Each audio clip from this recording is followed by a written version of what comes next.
ایک سوال یہ پوچھا گیا ہے کہ بچہ جب پیدا ہوتا ہے تو کہا جاتا ہے کہ پہلی آواز جو اس کے کان میں جائے وہ آذان ہونی چاہیے،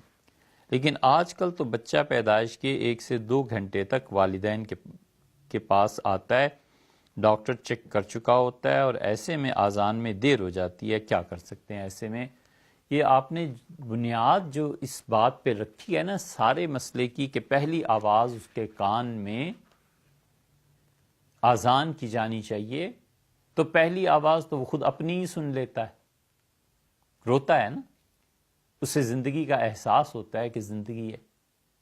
حضور اقدس صلی اللہ علیہ وسلم نے اس سے بھی پیچھے ایک اور گہری وجہ بتائی، اور آپ نے فرمایا جب بچہ دنیا میں آتا ہے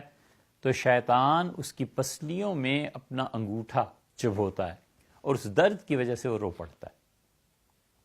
طبی وجہ بھی ہے، ڈاکٹرز جانتے ہیں، وہ بھی اپنی جگہ پہ ٹھیک ہے۔ حضور اقدس صلی اللہ علیہ وسلم جو فرمایا وہ حقیقی وجہ ہے، وہ تو بالکل ہی ٹھیک ہے۔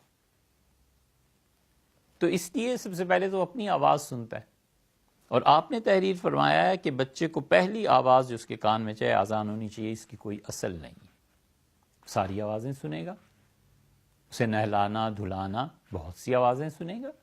پھر اس کے بعد اس کے کان میں آذان دے دی جائے۔ تو جو بنیاد آپ نے رکھی ہے نا مسئلے کی، وہ بنیاد ہی ٹھیک نہیں ہے۔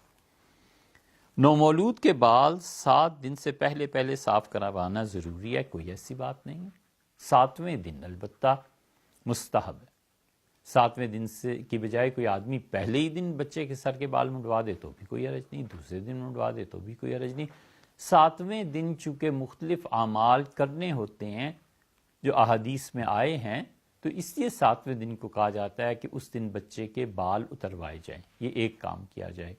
ان بالوں کے برابر اتنی چاندی بچے کی طرف سے صدقہ کر دی جائے، یا چاندی کی جتنی بھی رقم بنتی ہے اتنے روپے صدقہ کر دیے جائیں، تاکہ بچہ اللہ تعالیٰ اسے کی حفاظت فرمائے، اور صدقے کی وجہ سے کوئی بلا آنی بھی ہے تو ٹل جائے۔ اس کے سر پہ زعفران لگانا، یعنی کوئی بھی خوشبودار چیز لگانا، اس کا عقیقہ کرنا، اس کا نام رکھنا، یہ 5-7 اعمال تو ہیں ہی ہیں جو 7ویں دن ہونے چاہیے، لیکن اگر کوئی آدمی اس سے پہلے کر لے یا اس کے بعد کر لے تو بھی شریعت نے اجازت دی ہے، منع نہیں فرمایا۔